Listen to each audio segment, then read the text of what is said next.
1절, 2절, 3절이 예레미야 전체 내용의 초두를 여는 서론격이 됩니다. 예레미야서가 누구에 의해서 또 어떤 신탁을 받고 이걸 기록하고 또 예언 사역을 했는지를 소개를 해요. 예레미야의 어떤 신분을 이야기하는데 베냐민 땅 아나돗의 제사장들 중 hil기야라는 사람의 아들이라고 그 가족력을 이야기를 합니다. 자, 그리고 2절에 보면 아몬의 아들 유다왕 요시야가 다스린 지 13년에 여호와의 말씀이 예레미야에게 임했다 그랬습니다. 자, 그러니까 지금 이스라엘 역사 중에 왕의 순서를 우리가 좀 파악을 해야 됩니다. 그래서 어느 시대적 배경이나 상황을 어느 정도 이해하고 예레미야 전체를 우리가 들어가야 되기 때문에 요시야 왕이 왕이 된 지 13년이라고 그랬습니다. 이때 처음으로 하나님을 직접적으로 만나서 하나님이 주시는 계시, 하나님 주시는 말씀에 부름을 받게 된 거예요. 자, 그리고 나서 3절은 또 어떻게 말하는가 하면 요시야 왕 때 하나님 앞에 이제 부름을 받은 거예요.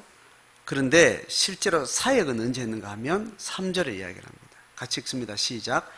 요시야의 아들 유다의 왕 여호야김 시대부터 요시야의 아들 유다의 왕 시드기야의 11년 말까지 곧 5월에 예루살렘이 사로잡혀 가기까지 임하니라. 자, 보세요. 요시야가 다스리는 그 중에 제위 13년에 하나님의 신탁을 받았어요. 그리고 그가 왕성하게 본격적인 사역을 한 것은 요시야의 아들 때, 다음 왕 때에 누구요? 여호야김 시대. 그때부터 언제까지요? 시드기야 11년 말 11년 5월 예루살렘이 사로잡혀갈, 예루살렘이 사로잡힌 때는 완전 멸망할 때를 이야기합니다. 자, 그러니까 제가 이제 좀 안내를 하려고 주보를 보시면 왕을 마지막 왕이 시드기야예요. 주보를 한번 보시기 바랍니다. 이번 주간에 한 주간 동안 성경을 꼭 읽고 오셔야 되는데 이스라엘 멸망하는 그 마지막 부분에 열왕기하 11장부터 25장까지요. 열왕기하 21장부터 25장 마지막 부분입니다. 이때가 요시야, 여호아스, 여호야김, 여호야긴, 시드기야 왕 마지막 멸망하는 그 어간에 있었던 5 왕의 이야기가 나와요. 그거를 조금 맥락을 이해를 하셔야 됩니다. 자, 그러니까 이제 오늘하고 다음 주까지는 이 요시야가 활동했던 그 시대에 이스라엘 북왕국과 남왕국이 있는데 북왕국은 예전에 멸망했습니다. 남왕국이 멸망하는 그 시절에 어떤 국제 관계, 그 흐름에 대한 이해가 좀 필요합니다. 공부를 좀 해야 되니까 일단 최소한 열왕기하 21장에서 25장을 좀 읽고 여러분들이 이렇게 옆에 노트로 정리를 한번 하셔서 스스로 21장부터 25장까지 내용에 따라서 몇 살의 왕이 되고 몇 년 통치를 했는지 제가 여기 주보에 기록한 대로 스스로 이렇게 읽으면서 쭉 한번 기록해 보는 그거를 좀 하셔야 하고 내용의 맥락을 좀 이렇게 정리가 될 것 같습니다. 제가 해보니까 그래요. 그렇지 않으면 제가 자꾸 막 왕대로 왔다 갔다 하면 이게 무슨 얘기하는지 잘 못 따라올 수 있으니까 스스로 공부를 좀 부탁합니다. 자, 한번 보세요. 주보에 보면 여호야김 시대부터 시드기야까지 본격적으로 사역을 했는데 요시야 때 계시를 받기 시작한 거예요. 그래서 왕의 마지막 5왕을 이제 순서를 제가 봅니다. 요시야 8살에 왕이 되었습니다. 그리고 31년을 통치했어요. 상당히 길게 했죠. 그런데 요시야 31년 통치하는 동안 13년째 되는 해, 그때 예레미야가 하나님으로부터 소명을 받은 겁니다. 하나님의 계시를 듣기 시작한 겁니다. 자, 그리고 나서 요시야가 31년 통치하는 그쯤에 국제관계가 이렇게 있었어요. 여러분, 이스라엘 지도를 생각하시면 윗지방에는 메소포타미아 문명권의 두 강이 이렇게 있죠. 아래쪽에는 뭐가 있습니까? 애굽이 있어요. 그러니까 이스라엘은 지정학적으로 위에는 메소포타미아 제국권이 있었고 아래쪽은 애굽이 있었습니다. 그래서 애굽에서부터 탈출해가지고 이스라엘이 이제 독립된 국가로서 시간을 보내는 중에 이제 메소포타미아 지역 위쪽에서 제국이 하나가 일어납니다. 그게 아시리아 제국이에요. 아시리아 제국이 흥하면서 그것을 확장하면서 이스라엘 쪽으로 이렇게 제국이 확장되어 내려오면서 북왕국이 멸망을 하게 됩니다. 그래서 북왕국은 아시리아 제국에 망하고 나서 그 경계선을 유다 앞에까지 딱 선을 긋고 유지를 하고 있었습니다. 그러니까 아시리아 제국은 북왕국까지만 딱 지배를 하고 멈춰 있었단 말입니다. 자, 그러는 중에 이제 요시야가 통치를 하고 있었어요. 자, 그때쯤에 이제 아시리아 제국에서 약간 오른쪽으로 가면 바벨론이라는 작은 도시국가가 어느 정도 자리 잡고 점점 더 커져 나가더니 아시리아 제국을 다시 지배를 해요. 그러니까 아시리아 제국이 형성되고 난 다음에 바벨론이 아시리아 제국 한 오른쪽쯤에 도시가 생겨가지고 그게 점점 커서 아시리아 제국을 지배를 하게 됩니다. 자, 그러다 보니까 아시리아 제국이 있는 동안 아시리아는 위쪽에 있고 남쪽에는 애굽이 있었겠죠, 그죠? 애굽도 아시리아 제국의 큰 팽창을 예의주시하면서 가운데 누가 있었던 거예요?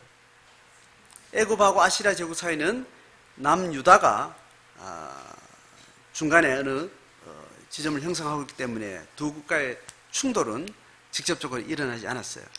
자, 그러다가 바벨론 제국이 아시리아 제국을 지배하게 되면서부터 이제 아시리아를 점령한 바벨론과 애굽이 전쟁을 하게 됩니다. 그때 바로왕 느고라는 사람이에요. 자, 바로왕 느고 이렇게 들어보셨죠, 그죠?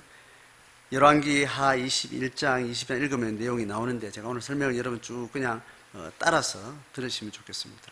그래서 애굽의 느고 왕이 바벨론 신흥 제국이 아시리아를 점령한 걸 듣고 치러 올라가요. 치러 올라가는데 가운데 누가 있어요? 유다가 있는 겁니다.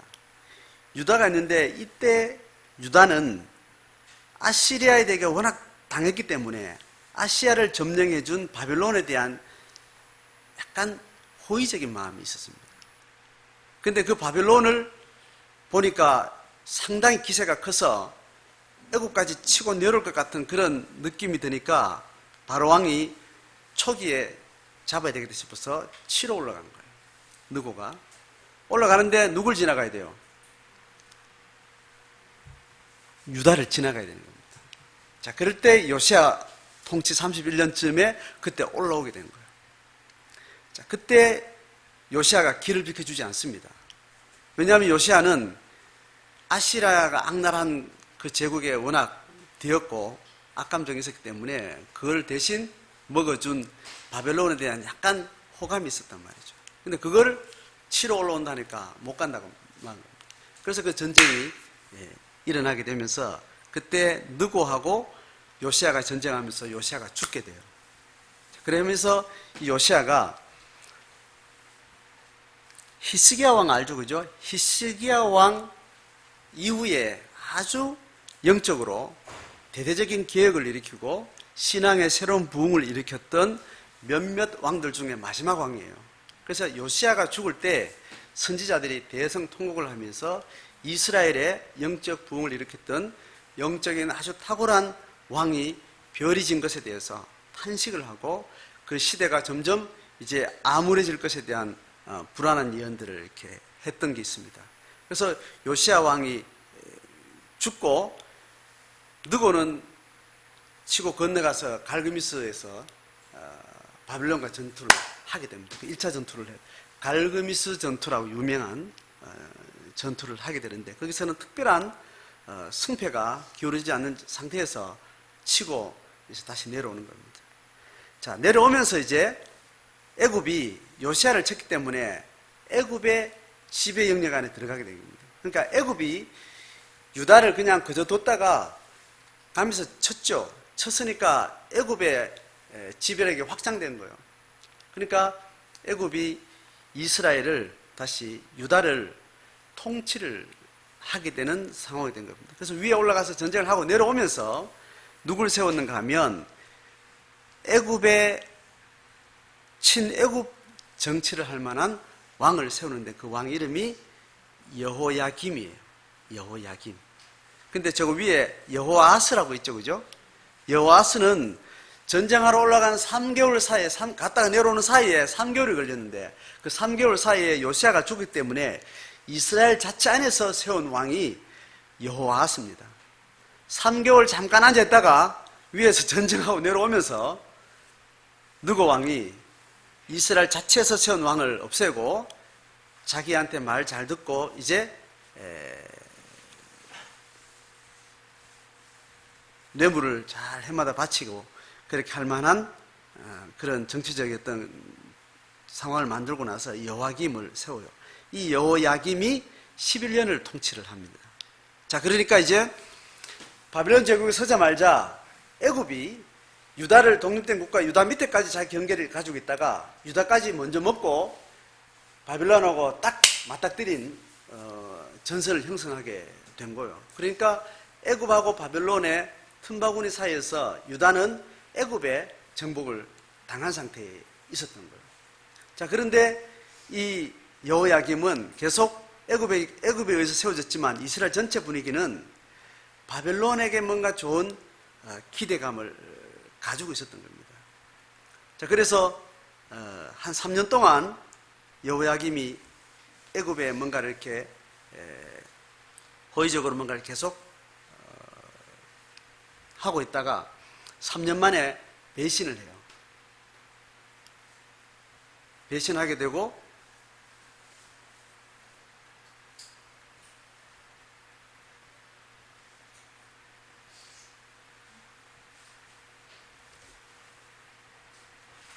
잠깐 제가 헷갈렸습니다. 여호야김이 애굽의 지배를 받고 있다가 배신하기 전에 느부갓네살 왕이 쳐들어 내려와요. 내려와가지고 1차 포로들을 잡아갑니다. 많은 사람을 죽이고. 그래서 지금 애굽의 지배를 받고 있는 중에 바벨론이 내려와가지고 이들을 치고 많은 포로를 데리고 간 겁니다. 그러면서 바벨론에 대해서 굉장히 두려운 마음을 갖게 된 거예요. 그래서 바벨론이 다시 지배를 하고 있는 중에 여호야김이 자기를 처음 세워준 애굽에 다시 등을 돌리게 되는 이런 왔다 갔다 하는 상황이 생기면서 이스라엘이 그동안 어떤 신앙의 마음을 가지고 있었는가 하면 큰 강대국 사이에서 살아남는 방법을 정치적인 감각으로 계속해서 걸어왔던 그 영적 상태가 그 정도에 드러나게 돼요. 하나님이 처음 이스라엘 백성 나라를 세울 때 그 나라를 유지시키는 방법이 뭐냐 하면 어느 강대국에도 기대지 말라는 이야기예요. 어느 강대국에 기대게 되면 그 강대국의 힘 사이에서 내 힘을 어떤 식으로도 키워서 여기 붙었다 저기 붙었다 이렇게 이제 국제관계라는 게 그렇게 유지가 되는데 하나님의 백성은 그렇게 해서는 안 된다. 힘의 논리에 편승하지 말고 무력으로 전쟁하는 것에 대해서 내가 준비하지 말고 신앙에만 집중하라. 이게 하나님이 이스라엘 백성에게 요구하는 국가 존재 방식이에요. 근데 이제 이런 상황에서 위에 있는 제국과 아래 있는 제국 사이에서 이스라엘은 계속 저울질하면서 어떻게 이 나라가 존속할 수 있을까를 하나님 앞에 신앙의 어떤 중심에서 가지 않고 계속 힘과 힘 사이에서 계속 왔다 갔다 하는. 자, 이 와중에 이스라엘 백성들이 계속 듣는 이야기는 선지자들이 계속 이야기하는 건 뭐냐면 강대국의 흐름 속에 그냥 자기 몸을 맡겨라는 이야기를 자꾸 해요. 그런데 이스라엘 백성들이 이미 체질 자체가 강대국의 힘에 편승해서 줄타기 하는 것이 아주 감각적으로 잘 전수가 되어 오던 그런 세월이었고, 그 사이에 그들의 신앙은 철저하게 세속화된 신앙을 계속해서 유지해 왔기 때문에 선지자들의 그 소리가 그들에게는 굉장히 거슬리게 들렸고, 말도 안 되는 소리라고, 전쟁 준비하지 마라, 강대국에 의존하지 마라, 거기에 사신을 보내지 마라, 계속 그 이야기를 하니까 현실에 전혀 감각 없는 사람들의 아주 공허한 소리로 들리기 시작했던 겁니다. 사실은 이런 소리는 이스라엘이 가나안에 정착했을 때부터 계속해서 하나님이 이야기를 했던 이야기고, 초기에는 그렇게 그 국가가 계속 유지됐던 거죠. 그리고 이스라엘의 왕들 중에 신앙에 아주 투철했던 사람들은 강대국이 쳐들어왔을 때 전쟁으로 나서지 않고 하나님 앞에 엎드리고 전 국가가 기도와 회개운동을 일으키고 그렇게 해서 강대국을 물리친 그런 열왕들의 스토리를 우리가 가끔 우리가 말씀을 통해서 보게 되죠. 그죠? 많은 왕들이 다 힘의 논리 속에 통치를 해왔고, 간간히 몇몇 왕들이 신앙의 힘으로 국가 존립을 계속 이어왔던 그런 흐름 속에 이제 멸망 어느 시즌 왔을 때는 하나님이 이제 이스라엘의 역사적 존속 자체를 하나님 마음을 접으신 때예요. 이사야가 이 예레미야보다 한 시대 앞에 있었던데, 이사야 때 계속했던 메시지보다 이 예레미야 때가 훨씬 메시지 색깔이 달라졌어요. 모든 국가적인 어떤 힘의 논리 속에서 너희들이 다 내려놓고 편승해라, 패망을 스스로 받아들이고 패망의 길을 걸어가라고 이제 이야기를 하는 게 예레미야의 이야기입니다. 자, 그런 맥락 속에 쭉 여호야김이 지나가고 바벨론을 배반했다가 애굽에 붙었다가 일하는 사이에 여호야긴이 또 왕이 돼서 3개월을 또 지배하다가 다시 바벨론이 시드기야를 마지막 왕을 세우게 됩니다. 그렇게 했는데 또 시드기야가 친애굽에 붙어가지고 어떻게 독립해 볼까 이렇게 하다가 이제 마지막 바벨론 왕 느부갓네살이 이제 이스라엘을 완전 멸망시키는 그런 이제 11년째 멸망의 역사가 이제 다가오게 되는 거죠. 자, 결국은 제국은 완전히 통치하는 것보다 그 국가를 잘 유지되게끔 놔두고 자기 힘 아래 딱 들어와서 많은 경제적 이익을 취하는 것이 제국이 가장 이득이 많은 거예요. 그렇지 않고 그 국가 전체 통치자를 없애버리면 통치 행정 전체를 책임져야 되기 때문에 굉장히 부담스럽고 실익이 없는 거예요. 그래서 자치권을 주고 계속해서 경제적인 이익을 취하는 방식으로 하는데, 그걸 하지 않고 자꾸 딴 데 붙고 이렇게 하니까 결국은 망하게 만든 겁니다.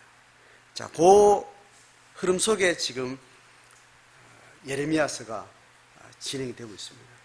자, 그러면서 예레미야는 전체적으로 이스라엘 전체 국가 역사가 어떻게 잘못되었는가, 그리고 하나님은 어떻게 해서 이것을 멸망하게 하셨고, 또 어떻게 또 멸망의 끝에 또 새로운 하나님의 계획이 있는 것에 대한 예언들을 하게 돼요.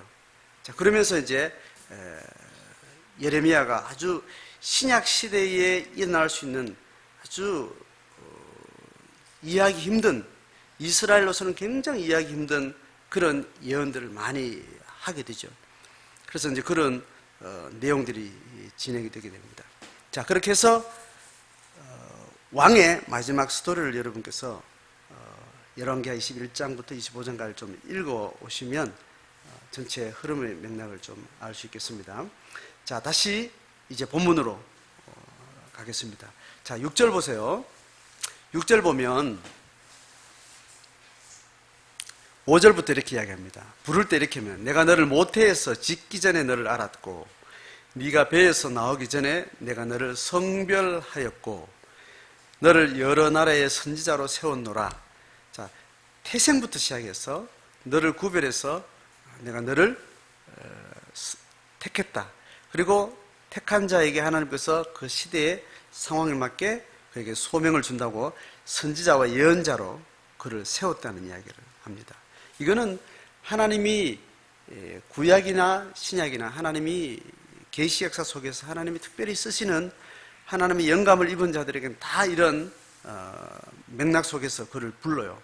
그래서 하나님이 이걸 직접 귀에 들려주기도 하지만 하나님을 신경을 통해 하나님을 만나면 이 깨달음이 자연적으로 인간의 영적 자각 속에 일어나게 됩니다. 지금 신약 시대에 하나님이 이런 명확한 언어를 가지고 우리에게 진술하는 것을 들은 사람은 없습니다. 다 하나님을 영적으로 만나는 순간 영적 지각이 내가 태어나기 전부터 아시는 하나님, 나를 모두 아시는 하나님, 나를 처음부터 지으신 하나님, 여러 시간의 초기부터 지금까지 시간 전체를 통해서 나를 다 아시고 나를 사명자로 부르신 하나님, 그 하나님을 감각적으로 깨닫게 되는 거죠. 자, 그래서 구약 시대에 이런 하나님이 직접 말씀하셨다라는 것이 실제 언어일 수도 있고 또 그렇지 않을 수도 있는데 어쨌든 인간의 영감이나 육의 감각은 하나님의 존재와 하나님과 관계 맺어지는 순간 자기의 존재, 자기의 소명 이것을 더듬어 가듯이 자기를 알게 되는 거죠. 자, 그것이 구약 시대나 신약 시대나 하나님을 만나서 하나님의 역사에 하나님께서 부른 자들은 이 동일한 소명을 또 갖게 되고 또 확신하게 되는 거죠. 자, 문제는 자기를 성별해서 불렀다는 것 외에 사람들이 어디에서 어려워하는가 하면 부름에 대해서는 다들 영광스럽게 그것을 받아들이고 이해하고 경험을 하는데 가장 어려운 부분은 보냄받은 데서 항상 어려움이 있는 겁니다. 자, 오늘 또 예레미야는 뭐를 거절하는가 하면 부름에 대해서 거절하는 게 아니고 보냄받은 특정한 영역에 대해서 주저를 하게 됩니다. 자, 6절 보면 하나님이 그 선지자로 성별하여 불렀고 다시 선지자로 보낸다는 이야기를 하니까 뭐를 슬퍼하는가 하면 나는 아이라서 선지자로서 말을 할 수 있는 지식이나 담력이나 어떤 그런 소양이 부족합니다 라는 이야기를 해요. 이거는 실제로 자기 자격론을 이야기했다기보다는 전체적으로 어떤 소명이든지 보냄받은 자리에는 반드시 뭐가 따라붙어요? 하나님에 대한 강력한 저항을 직면하기 때문에 결국은 보냄받은 사람은 고난이라는 현장을 아주 외롭고 고독한 고난이라는 현장을 짊어지게 되어 있습니다. 그것에 대한 저항이나 두려움이나 회피 같은 일들이 선지자적 소명 또 하나님의 보냄받은 소명을 가진 자들에게 늘 따라붙게 되어 있습니다. 이게 시간적으로 초기든지 중간이든지 어떠하든지 그런 것들은 자연스럽게 있게 되는 거죠. 이 말을 딱 듣는 순간 우리는 누가 생각납니까? 모세가 생각나죠. 모세도 생각나고 또 요나도 생각나죠. 요나도 니네웨에 가지 않고 다시스로 도망갔던 거죠. 어떤 이유가 됐든지 보냄받은 현장을 향해서는 결국 어려운 저항을 직면하게 되고 자기 소양이 됐든지 자기 능력이 됐든지 어떤 박해가 됐든지 어떤 그런 어려움들을 직면하게 되는 겁니다. 여기에 대해서 하나님은 어떤 약속을 합니까? 7절 보세요. 같이 읽습니다. 시작. 여호와께서 내게 이르시되 너는 아이라 말하지 말고 내가 너를 누구에게 보내든지 너는 가며 내가 너에게 무엇을 명령하든지 너는 말할지니라. 너는 그들 때문에 두려워하지 말라. 내가 너와 함께하여 너를 구원하리라. 자, 이런 약속을 하나님이 매번 하죠. 자, 오늘 예레미야는 지금 소명받는 그 자리에서 소명을 받는 자리에서 지금 이렇게 단판을 지금 하는 것처럼 이렇게 기술되고 있지만 이것은 시간적으로 계속해서 반복적으로 일어납니다. 난 할 수 없어요. 난 못하겠어요. 이게 뭡니까? 이런 일들이 소명받고 난 불끈하는 확신 가지고 시작하더라도 매번 소명을 받은 자가 보냄받은 현장에서는 매번 이런 내 부족함과 그에 대한 두려움과 결과에 대한 막연한 불확실성, 이러한 것들로 이런 부심들이 계속 일어나게 되죠. 그럴 때마다 하나님은 어떻게 합니까? 끝까지 가라. 끝까지 가라. 참고 인내하라. 그러니까 내가 너를 끝까지 돌보겠다. 계속 이 질문과 이 응답은 순환을 하게 되어 있습니다. 자, 이 순환이 촘촘할수록 이게 잦을수록 우리가 받은 소명이 진지하게 잘 진행이 된다고 생각하면 돼요. 그래서 두려워하지 말라. 너를 구원하리라. 자, 이 확신을 주시게 됩니다. 자, 이것은 일반적으로 구약시대나 신약시대나 이게 굉장히 큰, 강력한 짜릿한 체험으로 오든지 기억할 만한 뚜렷한 기억을 오든지 그 차이는 크게 중요하지 않습니다. 미미하게 조용하게 가든지 벼락같이 큰 사건을 일으키면서 아주 요란하게 가든지 그런 것들은 큰 차이가 없고 하나님 앞에 부름을 받았다는 것과 보냄 받는다는 이 현장은 완벽하게 다른 어떤 성질을 갖게 되고 이것은 계속 순환을 하게 된다는 겁니다. 우리가 매번 골방이 필요한 이유는, 매번 집단으로 모여야 되는 이유는, 매번 교제해야 되는 이유는 이 순환을 위해서 우리는 계속 흩어졌다가 모였다가 하는 이런 형태를 계속 반복하게 되죠. 자, 그러면서 오늘 마지막 하나님이 예레미야를 통해서 이 역사의 굉장히 위급한 순간, 굉장히 혼란한 시간, 이 시대를 내가 어떻게 계획하고 있는지를 이야기합니다. 자, 10절 같이 읽어봅니다. 시작. 보라, 내가 오늘 너를 여러 나라와 여러 왕국 위에 세워 내가 그것들을 뽑고 파괴하며 파멸하고 넘어뜨리며 건설하고 심게 하였느니라. 자, 지금 예레미야가 받은 소명을 통해서 하나님께서 하려고 하는 역사 운행의 큰 줄기를 한마디로 딱 이야기를 하는 거예요. 뭡니까?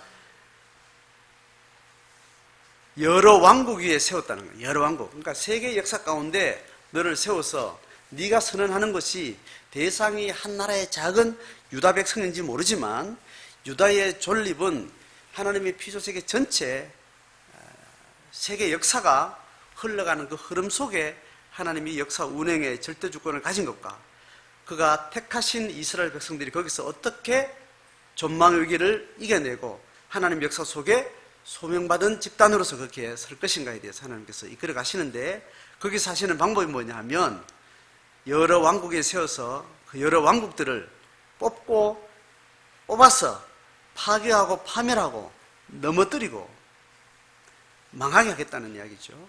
그리고 또 뒤에는 뭡니까? 건설하고 심게 하겠다는 거예요. 너무 당연한 이야기를 우리가 이제 오늘 듣습니다. 하나님이 일으킬 자를 일으키셨다가 망하게 될 때 망하게 하시는 그 절대주권의 하나님이 인류 역사의 흥망성쇠를 하나님의 구원 역사의 목적에 맞게 그렇게 역사를 굴리시겠다라는 거예요. 그래서 그 단계적인 국가와 제국의 흥망성쇠 자체는 어떠한 것도 이루지 못한다는 겁니다. 뭘 이루는 역사냐면 하나님의 구원의 역사를 완성해 나가는데 하나님께서 인류의 모든 역사들을 들었다가 놓았다가 세웠다가 엎었다가 넘어뜨렸다가 건설했다가 이것을 하나님이 하신다라는 거예요. 그 역사를 통해서 결국은 뭐가 성취되는가 하면 하나님의 구원 역사가 이루어진다는 거예요. 하나님의 잃어버린 백성들을 하나님께서 회복하시는 그 역사를 이루어가기 때문에 인간사의 흥망성쇠의 힘에 줄 서지 말라는 이야기예요. 딱 한마디가 그거예요. 이스라엘 백성의 이스라엘 그 국가 역사의 실패는 뭐냐 하면 주변 국가, 하나님을 떠난 인류 역사의 큰 권세와 능력과 폭력 앞에 계속 춤을 춘 거예요.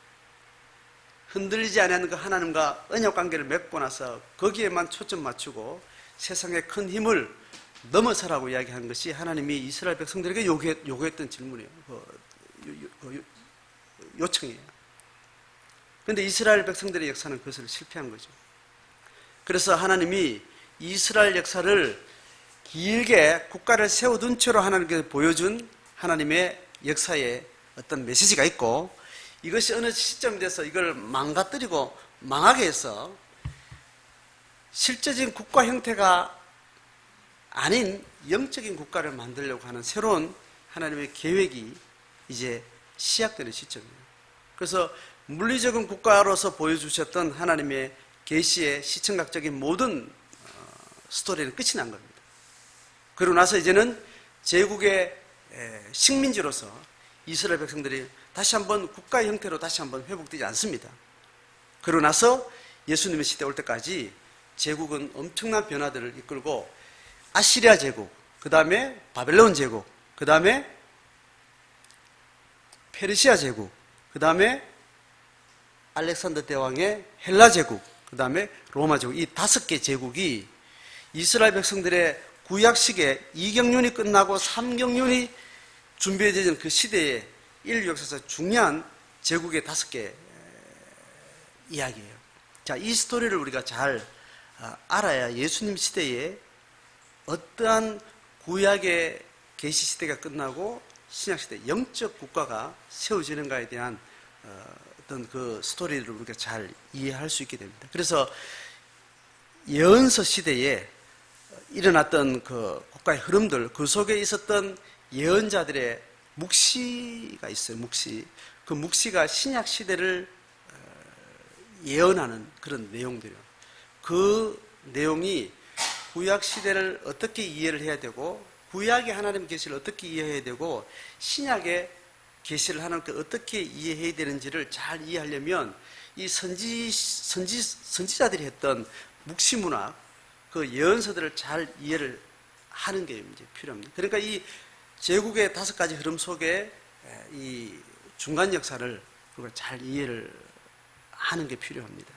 자, 그런 주제를 지금 10절에서 이야기를 하고 오늘 1절에 중요한 화두는 이제 새롭게 세부적인 사항으로 이제 11절로 들어가게 됩니다. 자, 11절로 들어가는 이야기는 이제 2장과 이어져서 다음 주부터 이야기를 하도록 하겠습니다. 자, 오늘 왕들의 스토리하고 예레미야가 소명받는 내용을 통해서 이제 열왕 시대가 끝나고 중간사 시대가 시작되는 예언자의 시대에 있었던 하나님의 계획, 하나님의 계시 방식의 전환, 이런 것들을 저희들이 앞으로 또 공부하고 또 묵상하고 또 많이 배우도록 하겠습니다. 자, 우리에게 다시 한번 조경을 두고 개인적으로 예레미야가 소명받았을 때 보냄받았다는 것과 부름받았다는 것과 보냄받았다는 이 양면의